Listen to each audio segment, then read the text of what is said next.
गुरुर्ब्रह्मा गुरुर्विष्णु गुरुर्देवो महेश्वर गुरुर्साक्षात् परं ब्रह्म तस्मै श्री गुरुवे नमः। ओम श्री सद्गुरुदेव भगवान की जय। आज नया वर्ष शुरू होगा 12 बजे के उपरांत। ये ईसाइयों का नया वर्ष है। हिंदुओं का नया वर्ष शुरू होता है चैत से। चैत, बैसाख, जेठ, आषाढ़, सावन, भादो, क्वार, कार्तिक, अगहन, पूस, माह, फागुन और फिर चैत। 12 महीने का एक वर्ष होता है और चैत में ये नया वर्ष होता है हिंदुओं का। और ये जो वर्ष है ईसाइयों का है, जिसको आज 31 के रूप में मनाते हैं। अधिकतर लोग इसको मनाते हैं। तो नया वर्ष चाहे हिंदुओं का हो चाहे ईसाइयों का हो, प्रश्न ये है कि नया वर्ष क्या होता है, समय क्या होता है। जैसे 24 घंटे होते हैं तो एक दिन होता है, 60 मिनट होती हैं तो 1 घंटा होता है, और ऐसे ही 60 सेकंड में 1 मिनट होता है। 1 मिनट 60 मिनट से फिर 1 घंटा हो गया। ये 24 घंटे का एक दिन हो गया, दिन और रात। फिर ऐसे ही 7 दिन का एक हफ्ता होता है और 14 दिन का एक पक्ष होता है, कृष्ण पक्ष, शुक्ल पक्ष जिसको कहते हैं। एक में चंद्रमा बढ़ता है, एक में चंद्रमा घटता है। एक महीने का 30 दिन का एक महीना होता है और फिर 12 महीने का एक वर्ष होता है। और फिर 100 वर्ष पूरे हो गए तो 1 शताब्दी उसको कहते हैं। फिर ऐसे ही 4 युग होते हैं, उनकी भी अपनी गणना है। और 4 युग जब 1000 बार निकल जाते हैं, 4 युग, सत्ययुग, त्रेता, द्वापर, कलयुग, ये जब 1000 बार निकल जाते हैं तब ब्रह्मा का एक दिन होता है। और फिर 1000 बार निकलते हैं ये चारों, तब फिर ब्रह्मा की रात्रि होती है। इस एक वर्ष में 6 महीने का दिन होता है, 6 महीने की रात्रि होती है। किसकी? देवताओं की। जब से सूर्य उत्तरायण होते हैं, मकर राशि से मिथुन राशि के बीच में रहता है, तब तक उसको उत्तरायण काल माना जाता है और उसको देवताओं का दिन कहते हैं। ये 6 महीने का होता है। इसी बीच में हिंदुओं के यहाँ शादी विवाह और शुभ कार्य होते हैं। और दूसरा, जब सूर्य धनु राशि के और कर्क राशि के बीच में होता है तो उसको दक्षिणायन कहते हैं। ये जो 6 महीने का समय होता है, इसमें देवताओं की रात्रि होती है, इसलिए इसमें हिंदुओं का कोई भी शादी विवाह या कोई भी शुभ कार्य नहीं होता है। तो ये कालचक्र इसको कहते हैं, समय चक्र कहते हैं, समय कहते हैं, जो बाहर हम देखते हैं। तो उत्तरायण है, दक्षिणायन है, इसकी भी एक कहानी है। पितामह भीष्म थे, अपने शरीर को नहीं छोड़ रहे थे। उन्होंने कहा, पूरा शरीर बाणों की सैया पर था, छिदा हुआ था, लेकिन फिर भी उन्होंने कहा कि मैं अपना शरीर नहीं छोड़ूंगा। और उनको इच्छा मृत्यु प्राप्त थी, जब तक चाहते थे शरीर को रोक सकते थे। 6 महीने बाद जब उत्तरायण आया तब उन्होंने अपने शरीर का त्याग किया। उनके पास इच्छा मृत्यु थी, हमारे पास तो इच्छा मृत्यु नहीं है। जैसा कि लोग कहते हैं कि उत्तरायण में जब शरीर छूटता है तो वो सीधा स्वर्ग को जाता है, और दक्षिणायन में शरीर छूटता है तो वो नरक को जाता है। बाहर की प्रक्रिया। गीता में भी इसका वर्णन है। गीता में कहा गया है कि जब उत्तरायण होता है और उसमें जो शरीर त्याग किए हुए योगी हैं वे पुनर्जन्म को प्राप्त नहीं होते, लेकिन दक्षिणायन में अगर शरीर त्यागते हैं तो उनको पुनर्जन्म प्राप्त होता है। तो इन दोनों मार्गों का भगवान कृष्ण ने भी अच्छी तरह से इसकी चर्चा की है, उत्तरायण और दक्षिणायन। अग्नि ज्योतिर्मय शुक्ल षड्मासा उत्तरायण। ज्योतिर्मय अग्नि जल रहा हो और उत्तरायण का सूर्य हो, कृष्ण पक्ष का निर्मल आकाश हो, चंद्रमा बढ़ रहा हो, ज्योतिर्मय अग्नि जल रही हो, ऐसी जब स्थिति हो, इस स्थिति में जिसका शरीर छूटता है वो ब्रह्म को प्राप्त होता है, पुनर्जन्म को प्राप्त नहीं होता उत्तरायण में। और फिर दक्षिणायन का कहते हैं कि धूमो रात्रि तथा कृष्ण षड्माता दक्षिणायन तत्र चांद्रमसम ज्योतिर योगी प्राप्य निवर्तते। जिसके प्रयाण काल में धुआं फैल रहा हो, जैसे आग जलाते हैं, गीली लकड़ी होती है तो आग जो है ज्योति का रूप नहीं ले पाती है, धुएं से आच्छादित रहती है। और कृष्ण पक्ष हो, कालमा छाई हो, कृष्ण पक्ष में क्या रहता है, जैसे भादों के महीने में कभी आप देखे होंगे घनी अंधेरी रात रहती है, कुछ दिखता नहीं है, तो कृष्ण पक्ष हो और धूमिल अग्नि हो और दक्षिणायन हो, ऐसी स्थिति में जिसका शरीर छूटता है वो पुनर्जन्म को प्राप्त होता है। तो ये दो प्रकार की गतियों का वर्णन गीता में भी है और वैसे भी लोग कहते हैं। तो पितामह भीष्म के सामने भी ये समस्या थी कि उनको अपना शरीर उत्तरायण में छोड़ना था और उत्तरायण को स्थिति को आने में समय था, तब तक वो जीवित रहे, जब उत्तरायण आया तो शरीर छोड़ दिए। तो यदि ये बात सही है कि उत्तरायण में शरीर छूटता है और व्यक्ति को मोक्ष मिल जाता है, जैसा कि बाहर उत्तरायण दक्षिणायन चलता है 6 महीने का, तब जिन लोगों को शरीर नहीं छूटता है उत्तरायण में वो तो सभी नरक में जाते होंगे, पर ऐसा नहीं है, इसका भी अपना अर्थ है, इस पर भी हम चर्चा करेंगे। और दूसरा ब्रह्मा जी का जो दिन है सहस्त्र युग पर्यंतम अहर्यद ब्राह्मणो विदु रात्रि युग सहस्रांतम तेहो रात्र विदु जना। जो 1000 चतुर्युगों का ब्रह्मा का दिन और 1000 चतुर्युगों की ब्रह्मा की रात्रि को जानते हैं, वे पुरुष, वे व्यक्ति काल के भेद को जानते हैं।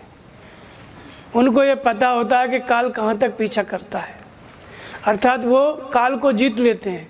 जो ब्रह्मा की 1000 चतुर्युगों की रात्रि और 1000 चतुर्युगों के दिन को जानते हैं, वो काल पर विजय प्राप्त कर लेते हैं। हम जो नया वर्ष मनाते हैं, ये क्या, ये भी काल का खंड है। एक वर्ष में 12 महीने होते हैं, तो 12 महीने क्या है, काल खंड है। एक वर्ष के 12 महीने एक निश्चित समय है। तो काल के भेद को जानना और नया वर्ष मनाना। अब आती है बात नए वर्ष की, तो चाहे हम हिंदू पंचांग से नया वर्ष मनाते हैं, चाहे ईसाई से नया वर्ष मनाते हैं, 31 मना रहे हैं जैसे आज। तो नया वर्ष क्या होता है? नया वर्ष जैसी चीज़ कुछ होती नहीं है। कैसे नहीं होती है? जैसे ये पृथ्वी है और सूर्य की परिक्रमा करती है तो दिन रात होते हैं, ये तो सभी लोग जानते हैं। अब नया वर्ष इस पृथ्वी पे जो लोग रहते हैं, जो विचार करते हैं, उनके लिए समय होता है। यदि पृथ्वी पे मनुष्य नहीं है, सोचो, कल्पना करो, अगर मनुष्य नहीं है पृथ्वी पे, तो इस धरती पे कोई समय किसी के लिए होगा? नहीं होगा, क्योंकि मनुष्य उसको कहते हैं जो मनन करता है, जो विचार करता है। तो मनुष्य ने विचार करके अपने लिए ये सुविधा, जीने की सुविधा के लिए ये काल की, समय की व्यवस्था निर्मित की। जैसे 60 मिनट का 1 घंटा, ये किसने निर्मित किया? ये भगवान ने नहीं बनाया, मनुष्य ने बनाया। ऐसे ही 1 वर्ष, 12 महीने का 1 वर्ष, ये मनुष्य ने बनाया। और इस पृथ्वी के ऊपर जाने पर, सूर्य और पृथ्वी के बीच में, पृथ्वी से जब ऊपर उठ जाते हैं, जहाँ कोई आबादी नहीं है, शून्य है, आकाश है, वहाँ कोई नया वर्ष, पुराना वर्ष होता है? नहीं होता है। तो ये नया वर्ष, पुराना वर्ष किसने बनाया? ये हम लोगों ने निर्मित किया। ये होता नहीं है, एक प्रकार की भ्रांति है। अब नया वर्ष लोग मनाते तो हैं, फिर होता क्या है? होता यह है कि समय जो होता है उसका ज्ञान हमको घटना घटने से होता है। यदि कोई घटना ना घटे तो समय का कोई ज्ञान किसी को नहीं, समय है ही नहीं। बाहर हमारा शरीर, बाहर प्रत्येक वस्तु, काल का मतलब ही परिवर्तन होता है। मयि अध्यक्षेण प्रकृति श्रूयते सचराचरम हेतुनानेन कौन्तेय जगत विपरिवर्तते। मेरी अध्यक्षता में, मेरी उपस्थिति से ये माया चराचर विश्व को रचती है, चराचर विश्व उत्पन्न होता है और फिर परिवर्तित होता है और फिर उत्पन्न होता है। इसको काल चक्र कहते हैं, सृष्टि चक्र कहते हैं, इसी को समय चक्र कहते हैं, इसी को समय कहते हैं। तो परिवर्तन, समय का मतलब होता है परिवर्तन। परिवर्तन मतलब घटना, कोई भी घटना घटती है तो परिवर्तन होता है, उसके बाद हमको समय का ज्ञान होता है। जैसे कोई बालक पैदा हुआ तो उस समय हम कहेंगे कि इस दिन इसने जन्म लिया। फिर 10 साल बाद जब 10 वर्ष का हो गया तो हम कहेंगे कि ये 10 वर्ष का हो गया। तो उसका 10 वर्ष का होना क्या होता है? उसकी आयु का बढ़ना, उसके शरीर में जो चेंज होते हैं, परिवर्तन होता है, उसके द्वारा हम आकलन करते हैं कि ये 10 साल का हो गया। यदि कोई परिवर्तन न हो शरीर में, सृष्टि में, पेड़ पौधे, किसी भी चीज़ में, जो जैसी उत्पन्न हुई वस्तु वैसी ही बनी रहे, तो फिर समय का कोई ज्ञान नहीं होगा। जैसे कोई बच्चा पैदा हुआ और फिर वो वैसा ही बना रहे, कोई आगे परिवर्तन न हो, तो समय का कोई ज्ञान नहीं होगा, समय है ही नहीं। फिर समय का आकलन हम करते हैं केवल घटनाओं के घटने से, वस्तुओं के परिवर्तन से, शरीर के परिवर्तन से, इससे हमको समय का ज्ञान होता है। तो इसको हम क्या कहते हैं? इसको हम काल कहते हैं। इस समय का दूसरा नाम क्या है? काल। और इसी काल का एक नाम क्या होता है? मृत्यु। इसी काल को कहते हैं। तो काल को 3 भागों में विभाजित किया, भूत, भविष्य और वर्तमान। भूतकाल का अर्थ है कि हमने जो कुछ काम किया पहले, इस जन्म में अथवा पिछले किसी जन्म में और कई जन्मों में, अतीत में जो कुछ हम करते चले आए हैं, जो हो चुका है उसको हम अतीत कहते हैं। और जो हुआ नहीं है, आगे होने वाला है, उसको हम भविष्य कहते हैं, इसको फ्यूचर कहते हैं। और इन दोनों के बीच में जो समय की अवधि है बहुत, जो कि न के बराबर है, उसको हम वर्तमान कहते हैं।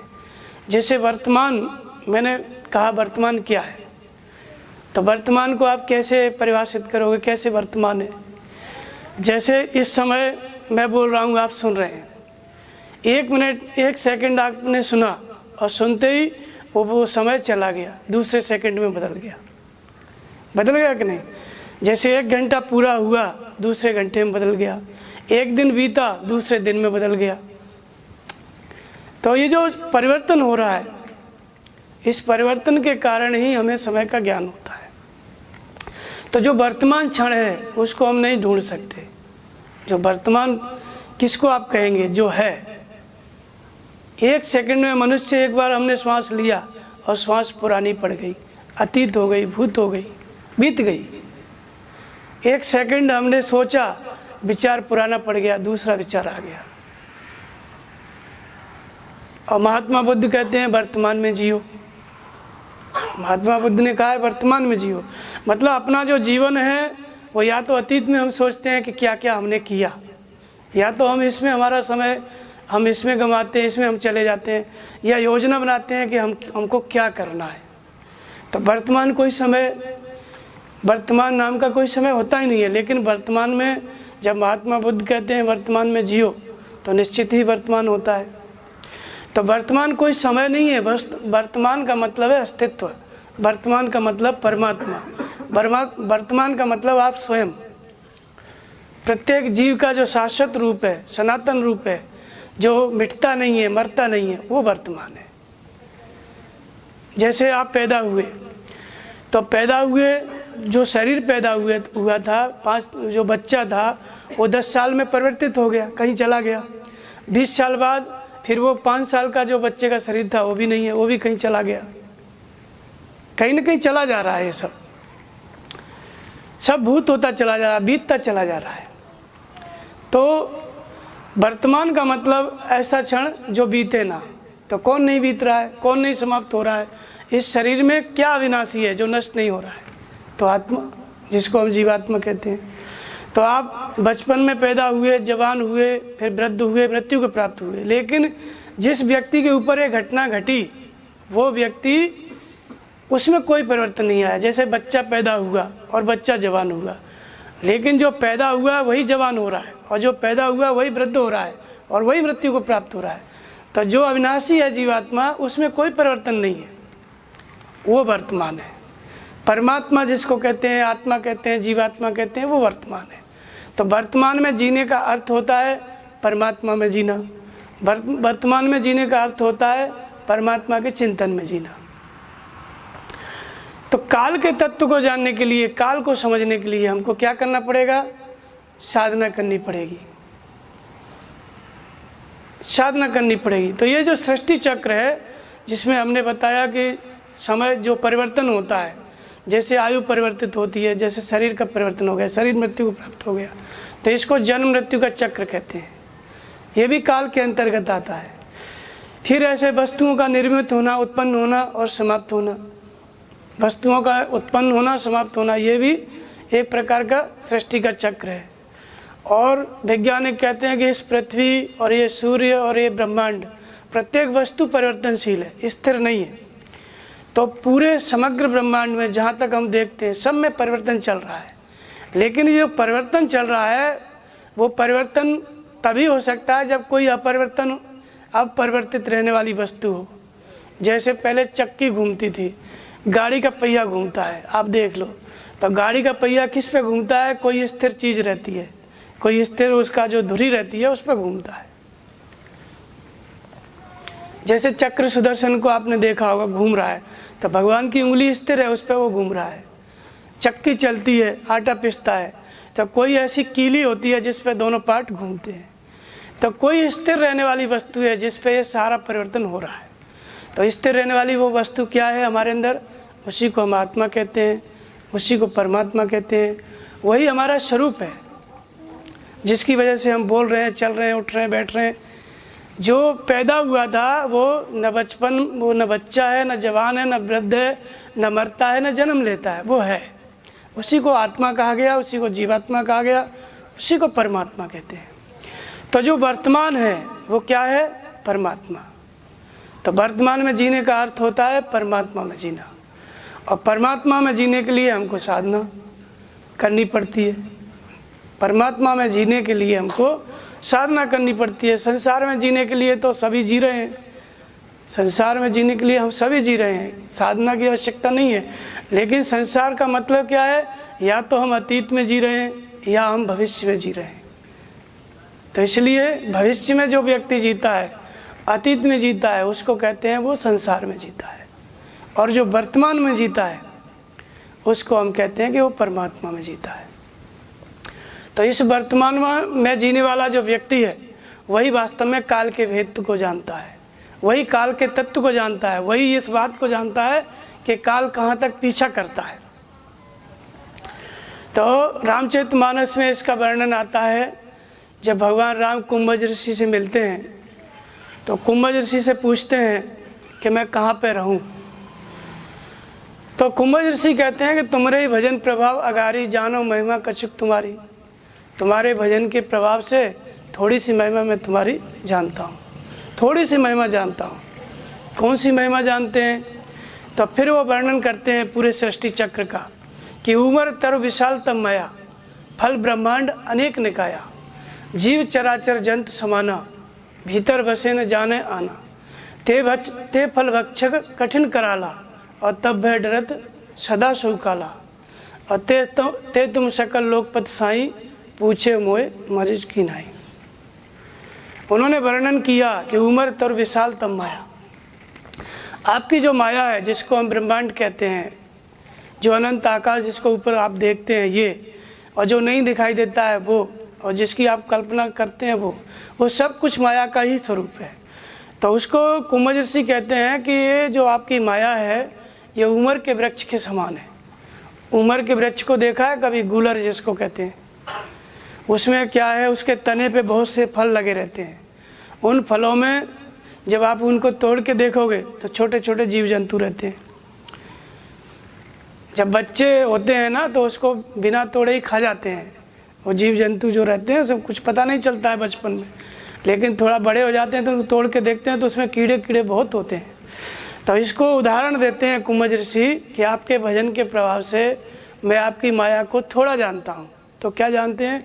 कि जो आपकी माया है ये कैसी है? उमर के वृक्ष के समान। ये जो अनंत और उमर के वृक्ष में एक फल होता है तो कहते हैं फल ब्रह्मांड अनेक निकाया। ये अनेक अनेक जो ब्रह्मांड है, ये धर्म में भी कहा गया है और वैज्ञानिक भी कहते हैं कि अनेकों ब्रह्मांड हैं। एक गैलेक्सी होती है, उसमें कितने ब्रह्मांड होते हैं, ऐसे उनका भी अपना गणित है। वही अपना रामायण कहती है कि अनेक ब्रह्मांड होते हैं। तो बाहर का जो अनंत आकाश है, इसके अंतराल में भी अनेक ब्रह्मांडों से मिलकर के ये आकाश बना है। ये माया का वर्णन करते हैं।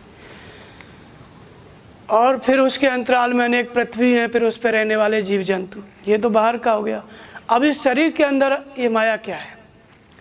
क्योंकि बाहर के ब्रह्मांड से और माया से को हम जान नहीं सकते और उसको जानने से मुक्त नहीं होंगे। हमें जब माया को जानना होगा तो अपने अंदर जानना होगा। तो कहते हैं कि उम्र के फल के समान है माया। ये जो माया है ये उम्र के वृक्ष के समान है, और जो फल क्या है ये ब्रह्मांड है। एक एक फल क्या है? एक एक ब्रह्मांड है। तो उसमें फल बाहर ब्रह्मांड है और भीतर फल क्या है? हमारा जो शरीर है ये भी एक ब्रह्मांड है। ये जो शरीर है ये भी एक ब्रह्मांड है। और ये शरीर किस पेड़ में लगा हुआ है? ये माया के पेड़ में लगा हुआ है। ये शरीर कहाँ पे लगा हुआ है?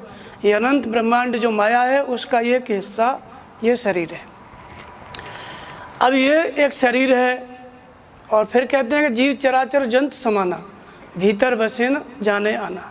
उस फल के अंदर बहुत से जीव रहते हैं, ऐसे ही इस शरीर के अंदर भी बहुत से जीवाणु रहते हैं। एक शरीर से पूरी पृथ्वी खत्म हो जाए, एक जोड़ा मनुष्य का बचा रहे, बस एक स्त्री एक पुरुष, ये पूरी पृथ्वी समय लगेगा फिर मानव जाति से भर जाएगी। ऐसे ही सारी वनस्पतियां समाप्त हो जाएं, केवल एक पेड़ बरगद का बचा रहे, और कुछ दिन में ये पूरी पृथ्वी बरगद से भर जाएगी।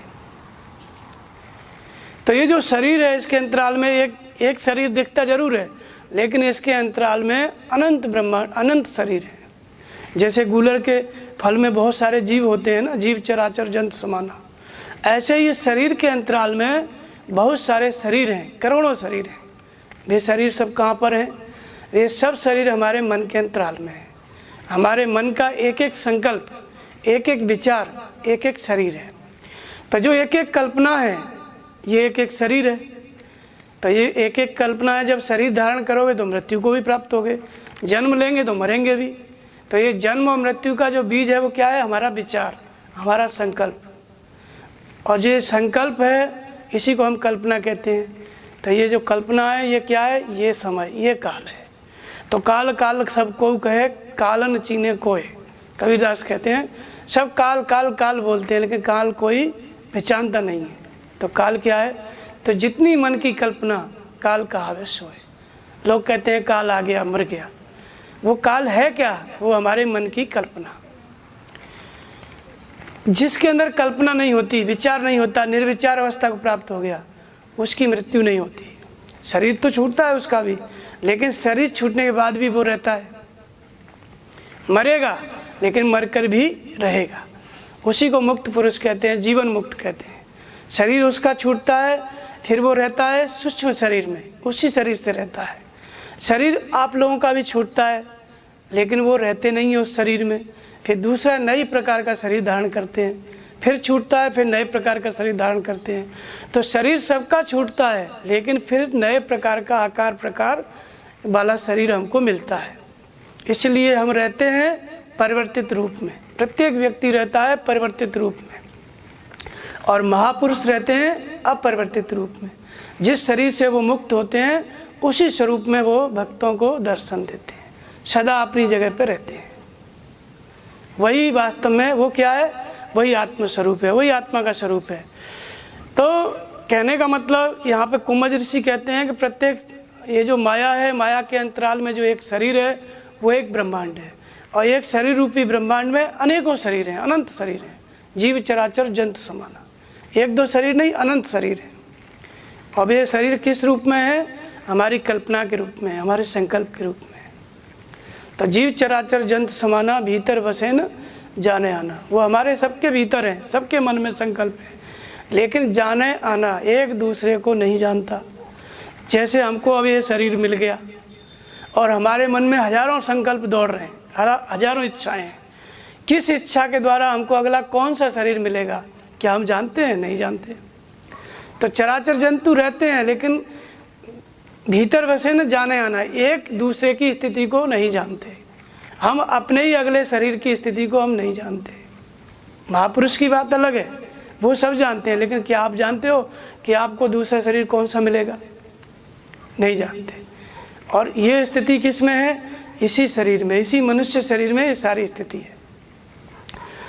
तो भगवान कुंभज कहते हैं भगवान राम से कि जीव चराचर जंतु समाना भीतर बसे न जाने आना, और ते फल भक्षक कठिन कराला, तब भय डरत सदा सो काला। इन फलों को भक्षण करने वाला कौन है? काल है। कौन से फलों का? इन शरीर रूपी फलों का। ये प्रत्येक शरीर एक फल है, इसका भक्षण कौन करता है? काल करता है, समय करता है।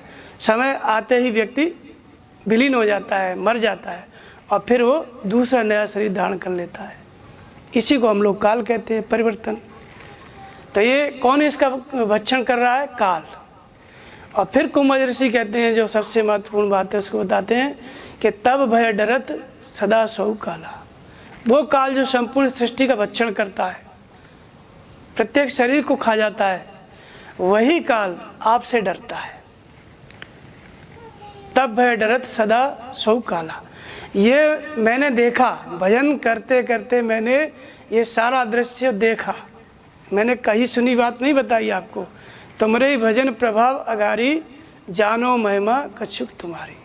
भजन के प्रभाव से मैंने आपकी ये महिमा, ये जो माया है, इसको जाना है। ये माया का रूप बताया, जिसमें शरीरों का जन्म लेना मरना, जो काल की गति है, काल का भेद है, जिसको गीता में कहते हैं कि 1000 चतुर्युगों की जो ब्रह्मा की रात्रि है और 1000 चतुर्युगों का जो दिन है, इसको जो जानते हैं वो काल के भेद को जानते हैं। अब 1000 बार चारों युग बीत जाएं और फिर उनका दिन होता है, और 1000 बार चारों युग बीत जाए तब उनकी ब्रह्मा की रात्रि होती है। कौन सा व्यक्ति है जो इतना जिंदा रहेगा काल के भेद को जानने के लिए? 100 वर्ष की आयु है मनुष्य की, इतने दिन तक कैसे जिंदा रहेगा? तो तब तो कोई काल के तत्व को जान ही नहीं पाएगा, कोई काल के भेद को जान ही नहीं पाएगा। तो जानने का मतलब क्या है? ये सब कुछ अंतःकरण की घटना है। प्रत्येक मनुष्य शरीर में इस काल की गति को जानने की, इस काल को जीतने की क्षमता है, प्रत्येक मनुष्य में। जब कोई एक मनुष्य इस धरती पे, कोई राम हो गया, कोई कृष्ण हो गया, बुद्ध हो गया, महावीर हो गया, कबीर हो गया, नानक हो गया, तो आप सब हो सकते हो। 2 हाथ पैर वाला व्यक्ति कोई एक इस रूप को प्राप्त कर लिया तो आप सब इस स्वरूप को प्राप्त कर सकते हो। ये व्यवस्था सबके अंदर है। तो इसलिए काल भी डरता है, किससे? परमात्मा से। तब भय डरत सदा सो काला। भगवान राम से काल डरता है। कैसे काल डरता है? तो इसको भी समझना पड़ेगा। राम का मतलब क्या है? तो राम ब्रह्म व्यापक जग जाना, परमानंद परेश पुराना। ये कहाँ रहता है? तो व्यापक एक ब्रह्म अविनाशी, सत चेतन घन आनंद राशि, अस प्रभु हृदय अक्षत विकारी, सकल जीव जग दीन दुखारी। ऐसा परमात्मा सबके हृदय में रहता है। तो हृदय का जो राम है, वो जो जब प्रकट हो जाता है, जागृत हो जाता है, तब काल डरने लगता है। जागृत किस रूप में होता है? तो यद्यपि ब्रह्म अखंड अनंता, कुंभज ऋषि कहते हैं उसी में आगे कि यद्यपि ब्रह्म अखंड अनंता, अनुभव गम्य भजे जे संता। ब्रह्म अखंड और अनंत है, तो वहाँ तक कोई कैसे पहुँचता है? रास्ता क्या है? तो अनुभव गम्य, अनुभव गम्य भजे जे संता। ये अनुभव गम्य है। तो अनुभव का मतलब क्या होता है? अन माने अतीत, भव माने संसार। भव माने संसार, संसार का मतलब क्या है? भव का मतलब क्या है? भव माने होना, जो हम पहले हो चुके हैं, जो हम पहले कर चुके हैं, जो हम पहले देख चुके हैं, वो क्या था? वो हमारा संसार था, वो हम हो चुके हैं। और भव माने जो आगे होना है, वो भी संसार है। अनुभव माने अन माने अतीत, भव माने संसार। जो हमको होना है उससे मुक्त कर दे, जो हम हो चुके हैं उससे भी मुक्त कर दे। इसको हम क्या कहते हैं? अनुभव। तो ये अनुभव क्या है? तो कहते हैं जिस परमात्मा की हमें चाह है, जो हमारे हृदय में रहता है, त्रिकालज्ञ है, सर्वज्ञ है, लेकिन हम उसके बारे में कुछ नहीं जानते। वह परमात्मा, हमारी प्रार्थना ऐसी हो, हमारा स्मरण ऐसा हो कि वह परमात्मा जागृत होकर के हमको मार्गदर्शन करने लगे। ये सही है, ये गलत है, ये करो, ये मत करो, ये सब चीज़ बताने लगता है। इसको हम क्या कहते हैं? अनुभव। इसी को कहते हैं राम का अवतार, राम का जन्म, भगवान राम का प्रकट होना। तो इसलिए कुंभज ऋषि कहते हैं कि आपके भजन से मैं आपकी महिमा जानता हूँ। और आप किस प्रकार से अपनी महिमा बताते हैं? तो अनुभव गम्य, अनुभवों के द्वारा आप अपनी महिमा बताते हैं। अनुभव कैसे जागृत होंगे, भगवान कैसे बताने लगेंगे? तो हृदय स्थित ईश्वर में श्रद्धा स्थिर करो और नाम का जप करो। जो नाम का जप है, जब वो भली प्रकार होने लगता है, तब जिसका नाम अनुभव है, जिसका नाम राम है, वो जागृत हो जाते हैं। नाम का जप जैसे बैखरी से होता है, ओम ओम या राम राम, किसी भी नाम को आप जपो, बोल करके आप जपो, फिर धीरे धीरे जपो, फिर श्वास को देखो, श्वास कब अंदर गई, कब बाहर आई, श्वास को समझो, अंदर जाना और बाहर आना। क्योंकि ये श्वास जो है एक सीढ़ी है, इसी श्वास के द्वारा हम संसार से जुड़े हुए हैं और यही श्वास हमको परमात्मा से जोड़ती है भीतर। तो हम जब श्वास को देखने लगते हैं, तब जिसका नाम राम है, परमात्मा है, वो हमारे हृदय से ही जागृत होकर के मार्गदर्शन करने लगते हैं। मार्गदर्शन करने लगते हैं तो काल की गति को, तब काल डरने लगता है।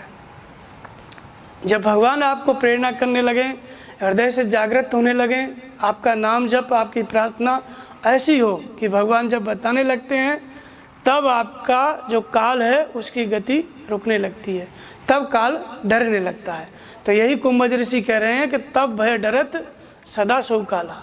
जो मैंने भजन किया है और आपकी महिमा जानी है, भजन करने से मुझे ये पता चला कि जो काल है चराचर जीवों का भक्षण करता है, सभी शरीर इस काल में समा जाते हैं, लेकिन वो काल आपसे भयभीत है। कुंभज ऋषि कह रहे हैं भगवान से कि वो काल आपसे भयभीत है। तो तात राम नहीं नर भूपाला, भुवनेश्वर कालम कर काला। राम कौन है? राम मनुष्य नहीं है, राम क्या है? काल का भी काल है, महाकाल है। तो ये कुंभज ऋषि भजन कर रहे हैं, भगवान उनको उन्होंने देखा कि काल डर रहा है। तो काल डरने का मतलब क्या है? काल कोई मृत्यु का पंजा नहीं है, कोई ऐसी काली छाया नहीं है। काल माने हमारी कल्पना, हमारे संकल्प, ये डरने लगे। कैसे डरने लगे? जब भगवान कुछ बताने लगते हैं, जैसे आपके मन में कोई विचार आया, जाना है, ये करना है, वो करना है, अंग फड़कन होने लगी, तो आपका कल्पना, जैसे ही आपने कल्पना किया, आप डर गए कि नहीं नहीं ये नहीं करना है। तो जो कल्पना थी वो क्या था? वो काल था। उसी की वजह से हमें जन्म मिलता, उसी की वजह से मृत्यु मिलती। लेकिन उस कल्पना को किसने रोक दिया? भगवान के बताने ने, अंग फड़कन के द्वारा, स्वप्न के द्वारा वो कल्पना रोक दी गई। तो ये जो कल्पना थी ये काल थी, और ये किससे डरा? ये काल भगवान के बताने से, भगवान की प्रेरणा से।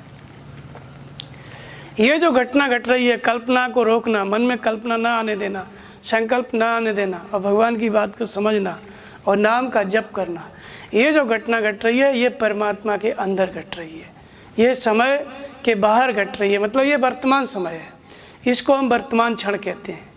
जब नाम जप में मन रुक जाता है, जैसे श्वास आ रही है जा रही है, प्रत्येक क्षण श्वास आ रही है जा रही है, इस श्वास को जब हम देखने लग जाते हैं, श्वास गई तो ओम, आई तो ओम, दूसरे विचार शांत हो गए, तो ये जो समय है इसको हम वर्तमान काल कहते हैं।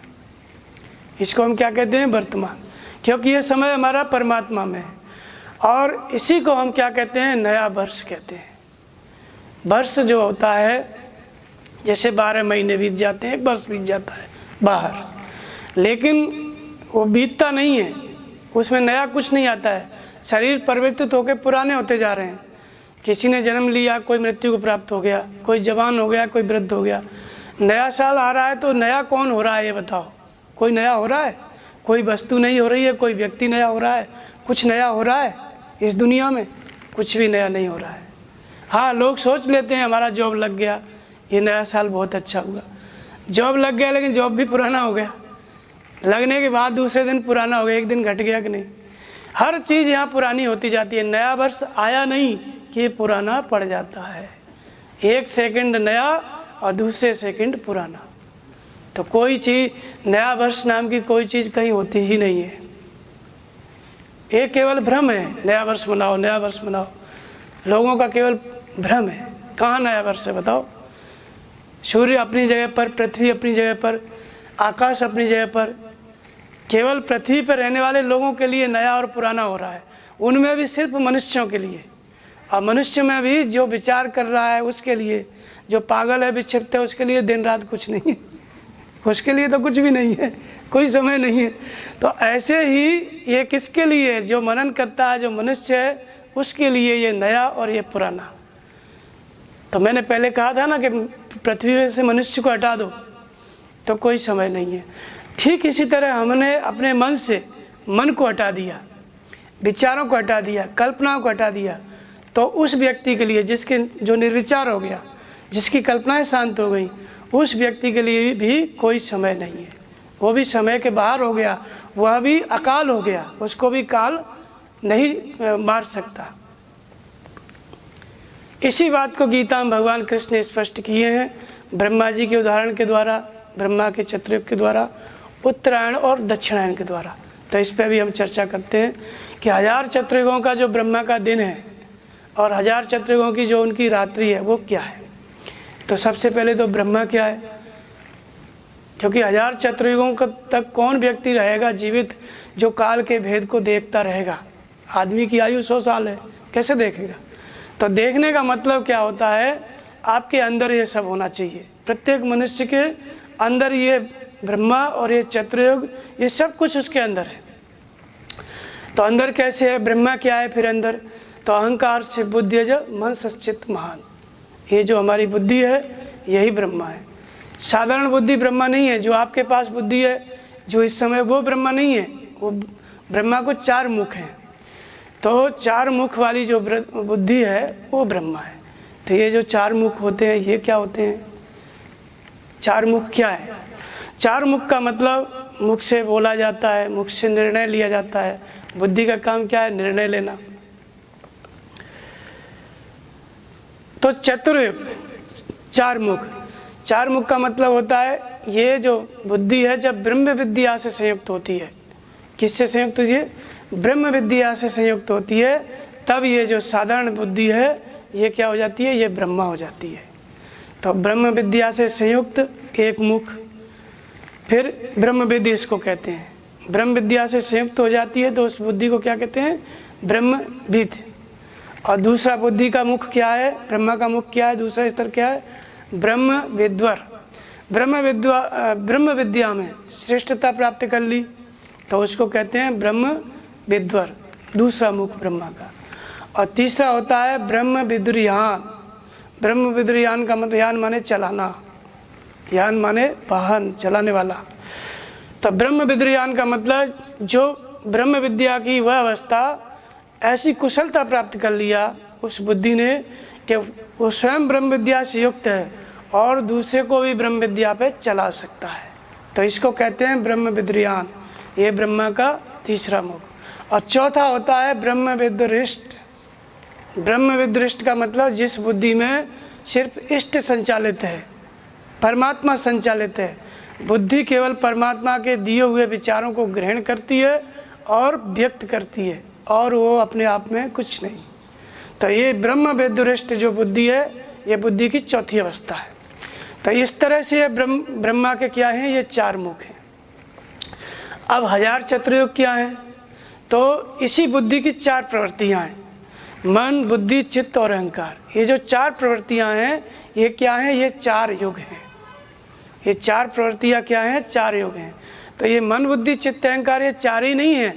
मन अनंत मन है। जैसे मन क्या है, एक बार मन ने सोचा वो भी हमारा मन है, फिर दूसरी बार मन ने सोचा वो भी हमारा मन है।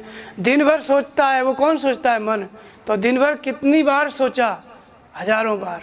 और रोज के हजारों बारों को गिनोगे कितना हो गया, कई हजार हो गया। तो ऐसे ही 1000 बार मन का सोचना, 1000 बार बुद्धि का निर्णय लेना, 1000 बार चित्त का चिंतन करना, और 1000 बार मैंने किया, मैंने किया, मैंने किया, अनंत जन्मों से करते चले आ रहे हैं। तो 1000 चतुर्युग, ये जो हजारों वृत्तियां हैं, सहस्र वृत्तियां हैं अंतःकरण की, इसको क्या कहते हैं, 1000 चतुर्युग। किसका, ब्रह्मा का। तो 1000 चतुर्युग ब्रह्मा का। अब इसमें दिन क्या है, 1000 चतुर्युग ब्रह्मा के बीत गए। जब बुद्धि ब्रह्म विद्या से संयुक्त हो गई तो वो ब्रह्मा हो गई। अब उस बुद्धि के अंतराल में 1000 चतुर्युग जब बीत गए ब्रह्मा के, तो उसमें दिन हो जाता है। तो दिन किसको कहते हैं, दिन उजाले को कहते हैं। उजाला मतलब जब आप सूर्योदय होता है तो सूर्योदय होता है, सुबह होती है, तो आपको रास्ता दिखता है, सामान दिखता है, अपना काम आप करते हैं, सब कुछ करते हैं। क्यों? क्योंकि आपको दिखाई दे रहा है। ऐसे ही ब्रह्मा का दिन क्या होता है? 1000 चतुर्युग बीत जाने पर ब्रह्मा का दिन क्या है? बुद्धि ही ब्रह्मा है। कौन सी? ब्रह्म विद्या से संयुक्त। इसमें दिन क्या है? दिन का मतलब है विद्या का प्रकाश। किसका प्रकाश? विद्या का प्रकाश। विद्या किसको कहते हैं? विद्या है का ब्रह्म गतिर प्रदया। विद्या उसे कहते हैं जो हमको उठा करके ब्रह्म की गति, परमात्मा की तरफ चला दे। अर्थात हमारे अंदर वो प्रेरणा जो हमको ईश्वर की तरफ चलने के लिए बाध्य करती है। मतलब हमको भगवान की वह प्रेरणा जिससे हम भगवान की तरफ चलते हैं, उस प्रेरणा के अनुसार जब ये शरीर चलने लगता है, ये मन चलने लगता है, तो ये क्या हो जाता है? ये बुद्धि चलने लगती है। तो ये विद्या का प्रकाश, अपने स्वरूप की तरफ, अपने आप की तरफ, भगवान की तरफ जब हम चलते हैं तो ये ब्रह्मा का दिन हो गया, क्योंकि इसमें विद्या का प्रकाश हो गया। तो ये दिन को जान लिया। किसने जान लिया? आपने जान लिया। जब आप नाम जप रहे हैं, ध्यान कर रहे हैं, भजन कर रहे हैं, तो आपकी बुद्धि किधर जा रही है? परमात्मा की तरफ। ये क्या है? ये ब्रह्मा का दिन है। और ये कहाँ पे हो रहा है? हजारों प्रवृत्तियों में हो रहा है, हजारों चतुर्युग। अंतःकरण की सहस्रों प्रवृत्तियों में हम क्या सोच रहे हैं? जिधर से विचार उठता है, नाम जप का, ध्यान का, सेवा का, यही सब विचार उठ रहा है। तो ये क्या है? ब्रह्मा का दिन है। ये 1000 चतुर्युग बीत रहे हैं, ये ब्रह्मा का दिन है। और इसके बाद आती है ब्रह्मा की रात्रि। फिर एक समय ऐसा आता है तब आप कहते हैं मन नहीं लग रहा है, भजन में मन नहीं लग रहा है, सेवा में मन नहीं लग रहा है, आश्रम जाने का मन नहीं कर रहा है। ये जो बातें हमारे मन में, ऐसी बुद्धि में जब आ जाती हैं, तो ये 1000 प्रकार से हम सोचते हैं, 1000 प्रकार के विचार उठते हैं जो हमको भजन नहीं करने देते, दूसरी चीज़ों में नहीं, माने भजन भगवान की तरफ नहीं चलने देते। कुल मिला के मतलब ये है, भगवान की तरफ न चलने देने वाले जो विचार हैं, इसको हम कहते हैं अविद्या का अंधकार, और इसी को हम कहते हैं ब्रह्मा की रात्रि। ये कहाँ पर हुई? 1000 चतुर्युग। जो अंतःकरण थे 4, मन बुद्धि चित्त अहंकार, इनकी जो सहस्रों प्रवृत्तियाँ थी, उनमें अविद्या का घना अंधकार छा गया। तो अंधकार छा गया तो होता क्या है? जो नाम जप के द्वारा भगवान की तरफ बढ़ रहा था, वो बढ़ना बंद हो गया, स्वरूप की तरफ बढ़ना बंद हो गया, अंधकार छा गया, संसार की तरफ बढ़ने लग गया। ये है ब्रह्मा का दिन और ये रात्रि। इसको जो है कहाँ पे देख रहे हैं हम? इसको कहाँ देख रहे हैं हम? अपने अंदर देख रहे हैं। इसको कौन देख रहा है? जो नाम जप रहा है, ध्यान कर रहा है, वो देख रहा है। इसको वो देख रहा है। तो 1000 चतुर्युगों का दिन और रात्रि जब बीत जाती है, इसको जो जानता है वो काल के भेद को जानता है। तो कबहु दिवस में निवृत्तम, कबहु का प्रगट पतंग, बिन से उपजय ज्ञान जिमे पाए कुसंग सुसंग। जैसे आपने देखा होगा राजस्थान में चलता है, जब आंधी आती है, तूफान आता है, गुजरात में भी, कच्छ में, इधर उधर आता है, भयंकर जब आंधी आती है तो दिन में सूर्य ढक जाता है, सूर्य ढक जाता है और दिन में अंधेरा दिखाई देने लगता है। कबहु दिवस में निवृत्तम, दिन में अंधकार, और कबहु का प्रकट पतंग, पतंग माने सूर्य, और कभी सूर्य प्रकट हो जाता है। तो जो जेठ का महीना होता है, जून का, उसमें राजस्थान में इसको आप देख सकते हो। ये क्या है? दिन से उपजे ज्ञान जिमे पाए कुसंग सुसंग। ये भी ब्रह्मा की रात्रि और दिन को बताया गया है तुलसीदास जी के द्वारा। वो गीता में बताया गया, ये रामायण में बताया गया। तो जब ज्ञान पा करके, जब बुद्धि को ज्ञान का संग मिलता है, तो उसमें पतंग प्रकट हो जाता है, विद्या का प्रकाश, सूर्य उदय हो जाता है बुद्धि के अंतराल में, तो ब्रह्मा का दिन हो जाता है। और जब मन में कोई दूसरा अज्ञान का संकल्प आ गया, मोह का संकल्प आ गया, क्रोध का आ गया, तो जो जागृत व्यक्ति था, जो भजन कर रहा था, उसी के मन में क्रोध आ गया, काम आ गया, अंधकार फैल जाता है। किसका? अविद्या का। ये हो गई ब्रह्मा की रात्रि। तो कबहु दिवस में निवृत्तम, कबहु का प्रकट पतंग, बिनसय उपजय ज्ञान जिमे पाए कुसंग सुसंग। इसी तरह से ज्ञान विनसता और उपजता है। जब हम भजन कर रहे हैं, स्वरूप की ओर बढ़ रहे हैं, तो समझो ज्ञान उत्पन्न हो गया, विद्या का प्रकाश हो गया, ब्रह्मा का दिन हो गया। और जब भजन नहीं कर रहे हैं, सेवा मन नहीं लग रहा है, आश्रम की तरफ रुख, सब कुछ बंद, अविद्या का अंधकार, ब्रह्मा की रात्रि। 1000 चतुर्युगों में, 1000 चतुर्युगों में, ये 1000 चतुर्युग क्या है? अंतःकरण की 4 वृत्तियां, इनकी हजारों प्रवृत्तियों में अविद्या का घना अंधकार, हजारों प्रकार से हम यही सोचते हैं भगवान कुछ नहीं है, अंत में ये अविद्या छा गई। और जब हम केवल भगवान ही सब कुछ है ये सोचते हैं और नाम जपते हैं तो विद्या छा गई, विद्या का प्रकाश छा गया, ब्रह्मा का दिन हो गया। ये क्रम कब तक चलता है?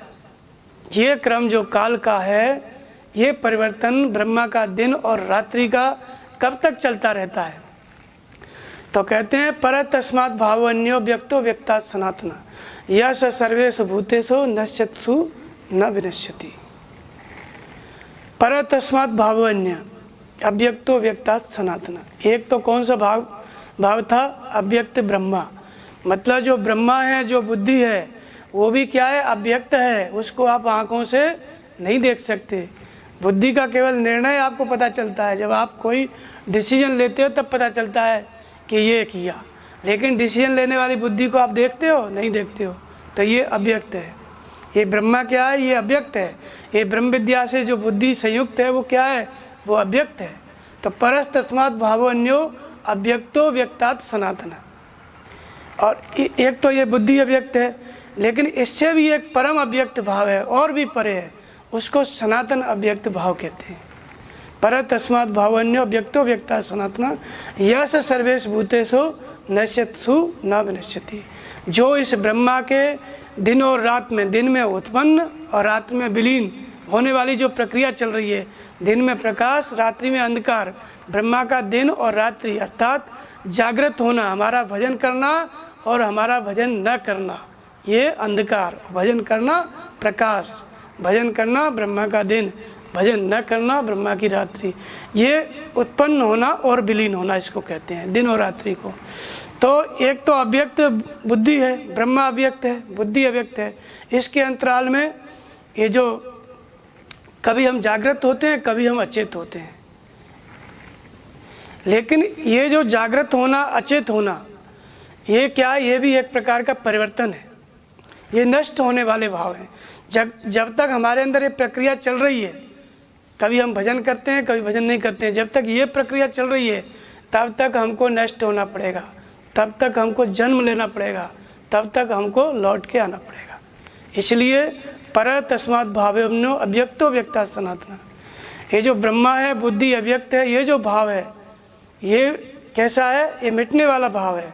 और दूसरा जो इससे परे जो दूसरा भाव है उसको कहते हैं सनातन अव्यक्त भाव। जब ये दोनों समाप्त हो जाती हैं प्रक्रिया, जागृत होना, ब्रह्मा का दिन और ब्रह्मा की रात्रि, ये दोनों प्रक्रियाएं जब समाप्त हो जाती हैं तब जो स्थिति होती है उसको हम क्या कहते हैं? सनातन अव्यक्त भाव, जो संपूर्ण भूतों के नष्ट होने पर भी नष्ट नहीं होता, जो संपूर्ण भूतों के नष्ट होने पर भी नष्ट नहीं होता। संपूर्ण भूत मतलब दिन में उत्पन्न, रात्रि में विलीन। ब्रह्मा की जो रात्रि और दिन की बात बताई, कभी भजन करना, कभी नहीं करना, इनके नष्ट होने पर भी नष्ट नहीं होता। अर्थात जब भजन पूरा हो जाता है तो जो स्थिति प्राप्त होती है सनातन अव्यक्त भाव, फिर उसका नाश नहीं होता है, फिर वो उसमें ऐसा परिवर्तन नहीं होता है, ब्रह्मा का दिन और रात्रि उसमें नहीं होती है। फिर भजन करना और न करना दोनों से बाहर हो जाता है वो पुरुष, और वही पुरुष टाइम, बियॉन्ड द टाइम, मतलब समय के बाहर, काल से बाहर हो जाता है, जिसकी ये प्रक्रिया पूरी हो गई। दिन में उत्पन्न अर्थात जब तक भजन कर रहे हैं और फिर माया आ गई तो भजन बंद हो गया, फिर भजन किया, फिर माया आई, ये प्रक्रिया चलते चलते ऐसी स्थिति आई कि भजन पूर्ण हो गया, मन एकाग्र हो गया, बुद्धि स्थिर हो गई और माया समाप्त हो गई। ये रात्रि पैदा करने वाला ज्ञान समाप्त हो गया और फिर ज्ञान की भी आवश्यकता नहीं रह गई। तब जो भाव प्राप्त हुआ, जो भाव दशा प्राप्त हुई मनुष्य को, साधक को, उसी को क्या कहते हैं? सनातन अव्यक्त भाव, जिसका नाश नहीं होता है। उसी को हम परमात्मा कहते हैं, उसी को परम धाम कहते हैं। और इसी स्थिति में जाकर के फिर वो काल से मुक्त हो जाता है। यहाँ जो आ गया उसको काल पीछा नहीं करता है, वो काल से बाहर हो गया, समय से बाहर हो गया, टाइम से बाहर हो गया, त्रिकालज्ञ हो गया, तीनों कालों से बाहर हो गया। वो वर्तमान स्थिति में पहुँच गया, परमात्मा में पहुँच गया। तो ये जो सनातन अव्यक्त भाव है ये कैसे प्राप्त होता है? इसके लिए हम करें क्या? तो कहते हैं पुरुषः स परपास्थ पार्थ भक्त्या लवस्तु अनन्या यशांति स्थान भूतानि येन सर्वमिदं ततम्। ये जो परम पुरुष है, सनातन अव्यक्त भाव है, ये अर्जुन अनन्य भक्ति के द्वारा ये प्राप्त होता है। अनन्य भक्ति के द्वारा ये सनातन अव्यक्त भाव प्राप्त होता है, जिसका नाश नहीं होता। तो अनन्य भक्ति क्या होती है? अनन्य भक्ति का मतलब अन्य ना। जैसे पहले पतिव्रता स्त्रियां होती थी तो एक पति और दूसरा कोई पति नहीं, ऐसे अनन्य भाव रहता था ना। ऐसे ही परमात्मा है, जो साधक केवल परमात्मा को मानता है और जानता है, और किसी चीज़ में कोई देवी देवता नहीं, कोई भूत प्रेत नहीं, किसी में भी उसका विश्वास नहीं है। सिर्फ हृदय स्थित ईश्वर में विश्वास है, और हृदय स्थित ईश्वर में श्रद्धा रख के ही वो नाम का जप, वो ध्यान निरंतर कर रहा है। इसको क्या कहते हैं? अनन्य भक्ति। अन्य न, अन्य दूसरे किसी को स्थान ही नहीं देता है। जैसे सुतीक्षण थे, मन क्रम वचन राम पद सेवक, सपने आन भरोसन देवक। मन क्रम वचन से हृदय स्थित ईश्वर के उपासक थे, मन क्रम वचन से हृदय स्थित ईश्वर का भजन करते थे, नाम जपते थे। सपने आन भरोसा, दूसरे देवता का सपने में भी विश्वास नहीं था। तो अनन्य भक्ति का मतलब जब आप हृदय स्थित ईश्वर को मानते हो, नाम जपते हो, दूसरी किसी भी देवी देवता में आपकी श्रद्धा नहीं है, हो भी नहीं सकती, ऐसी जो भक्ति है वो क्या है? अनन्य भक्ति है। उसी को अव्यभिचारिणी भक्ति कहते हैं, उसी को अनन्य भक्ति कहते हैं। इस अनन्य भक्ति के द्वारा ये सनातन अव्यक्त भाव, जो टाइम के बाहर, काल के बाहर की जो स्थिति है, वो प्राप्त होती है। और यही क्या है? यही नया वर्ष है। ये जो 12 महीने में एक बार फिर जनवरी आती है 30 पे, नया वर्ष नहीं है ये, तो ये हर साल आएगा। एक बार एक जगह मैंने पढ़ रहा था, बोले नया साल आ गया तो क्या है, देख लेना तुम, 1 साल से ज़्यादा नहीं चलेगा। एक नया साल आ गया तो क्या है, देख लेना 1 साल से ज़्यादा नहीं चलेगा। और यही होता है, 1 साल से ज़्यादा चलता है? कोई नया साल 1 साल से ज़्यादा नहीं चलता, कोई नया दिन 1 दिन से ज़्यादा नहीं चलता, कोई नया घंटा 1 घंटे से ज़्यादा नहीं चलता, कोई नया सेकंड 1 सेकंड से ज़्यादा नहीं चलता। तो नया कुछ होता ही नहीं है। ये है नया वर्ष। जब आप हृदय स्थित ईश्वर से जुड़ गए, समर्पित हो गए, नाम का जप करने लगे, अब जो आपका जो समय है, वर्तमान में आप प्रवेश कर रहे हैं, परमात्मा में प्रवेश कर रहे हैं। न भविष्य में आप कुछ सोच रहे हैं, न अतीत के बारे में आप सोच रहे हैं। तो कहाँ सोच रहे हैं? परमात्मा में। नाम जप माने परमात्मा में, ध्यान माने परमात्मा में। जो भी ब्रह्म का चिंतन है वो सब परमात्मा में। वो सब क्या है? वो वर्तमान में जीना है। वो किस में जीना है? वर्तमान में जीना है, नाम जपना। श्वास प्रश्वास के द्वारा नाम का जप, ये क्या है? वर्तमान में जीना। और यही वर्तमान में इसी का विस्तार होता है। जब नाम जपते जपते पहले 10 मिनट मन लगेगा, फिर 1 घंटा, आधा घंटा लगेगा, फिर 10 घंटा लगने लगा, फिर 24 घंटा लगने लग गया, फिर हर क्षण नाम। तो ये क्या हो गया? जो आपका भविष्य था, जो मन भविष्य में सोचता था और जो अतीत में सोचता था, उस सब पे ये वर्तमान छा गया। न भविष्य में कुछ सोचता है, न अतीत की सोचता है, केवल नाम। जैसे अब कैसे छूटे राम रट लागी। तो ये क्या हो गया? वर्तमान। पूरा का पूरा जो पूरा मन हमारा भविष्य में उलझा रहता था, अतीत में उलझा रहता था, वो पूरा वो बस नाम जप में लग गया। ये वर्तमान। तो ये वर्तमान क्या है? नाम जप में जब चित्त स्थिर हो गया, ध्यानस्थ हो गया, समाधिस्थ हो गया, तो ये क्या हो गया? ये परमात्मा हो गया। ये वर्तमान क्या है? ये परमात्मा हो गया। तो कौन परमात्मा हो गया? नाम जपने वाला व्यक्ति ही परमात्मा हो गया। बुद्ध जब नाम जपते जपते वर्तमान में आ गए, अतीत और भविष्य की विचार से शांत हो गए, निर्विचार स्थिति में आ गए, तो वो क्या हो गए? वो वर्तमान में भगवत स्वरूप हो गए। इसलिए उन्होंने कहा वर्तमान में जियो। खुद जिए, पहले श्वास का जप का अभ्यास किए। उन्होंने अनापान कहा, प्राणापान कहा, श्वास प्रश्वास का अभ्यास करते करते उसी श्वास में चित्त स्थिर हो गया, सूरत स्थिर हो गई, समाधिस्थ हो गया, वर्तमान में स्थिर हो गए। वर्तमान में स्थिर हो गए मतलब परमात्मा के स्वरूप हो गए। तभी कहते हैं कि जियो वर्तमान में जियो। तो वर्तमान में जीने का मतलब है नाम जपना, ध्यान करना। जितनी देर तक आप नाम जप रहे हो, सेवा कर रहे हो, तब तक आप वर्तमान में हो। जैसे आप सेवा करते हो आश्रम में, कोई शुद्ध बुद्ध नहीं रहती है, उसी काम में आप लगे हो, तब आप वर्तमान में हो, परमात्मा में हो। भले ही सब्जी काट रहे हो, उससे मतलब नहीं है, झाड़ू लगा रहे हो, उससे मतलब नहीं है, लेकिन आप परमात्मा में हो, क्योंकि उस समय आपके मन में कोई संकल्प नहीं है, भविष्य की कल्पना नहीं है, अतीत की नहीं है, इसलिए परमात्मा में हो। इसलिए सेवा से धीरे धीरे भजन और भजन से परमात्मा। तो इसलिए यह नया वर्ष है। जितनी समय तक आप नाम जप में रहोगे, वर्तमान में रहोगे, यही वर्ष का, साल का नया हिस्सा है। बाकी सब कुछ पुराना है, बाकी सब कुछ पुराना है। शरीर पुराना है, जो विचार करते हैं दूसरे क्षण पुराने बदल जाते हैं, पुराने हो जाते हैं। हम सब पुराने हो जा रहे हैं, रोज रोज हमारा मन पुराना होता जा रहा है, रोज रोज सोचते सोचते। तो वर्तमान क्या है? जब नाम जप रहे हो, ध्यान कर रहे हो, ये नया वर्ष है, ये नया क्षण है, और ये नित्य नया होता जाता है, नित्य नया होता जाता है। जैसे सीता जी को, जब सीता जी भगवान राम वनवास में गए थे तो माता अनुसुईया के पास गए थे। माता अनुसुईया जिनके पुत्र दत्तात्रेय थे, जिनका यहाँ जूनागढ़ में ऊपर धुना है, दत्तात्रेय भगवान, दत्त भगवान। तो वही अनुसुईया माता के पास जब सीता जी गई, भगवान राम जाते हैं तो अनुसुईया के पद गई सीता, अनुसुईया के चरण पकड़े माता सीता ने, और फिर दिव्य वसन भूषण पहनाए और जो नित्य नूतन अमर सुहाए। कैसे वस्त्र दिए? अनुसुईया माता ने सीता जी के लिए कैसे वस्त्र दिए? जो नित्य नूतन अमर, जो पुराने पड़ते ही नहीं थे। तो ऐसा कोई वस्त्र है बाहर जो पुराना ना पड़े? हम तो देखते हैं कोई चीज़ नई नहीं है, रोज पुरानी पड़ती जा रही है। किसी ने कुछ देखा है जो पुराना न पड़े, और फिर वो भी वस्त्र? लेकिन अनुसुईया ने सीता जी को दिया, माता अनुसुईया ने सीता जी को दिया, ऐसा वस्त्र दिया जो पुराना पड़ता ही नहीं था। तो क्या है वो वस्त्र? तो वास्तव में हमारा जो चित्त है, यही वस्त्र है, यही चीर है। लेकिन ये सामान्य चित्त नहीं। जब ये चित्त ब्रह्म विद्या से संयुक्त हो जाता है, ब्रह्म चिंतन से संयुक्त होकर के नाम का जप करने लगता है, तो जितना आप नाम जपोगे, जितना ध्यान करोगे, जितना सेवा करोगे, उतना ही आप नए होते जाओगे, ताज़ा होते जाओगे।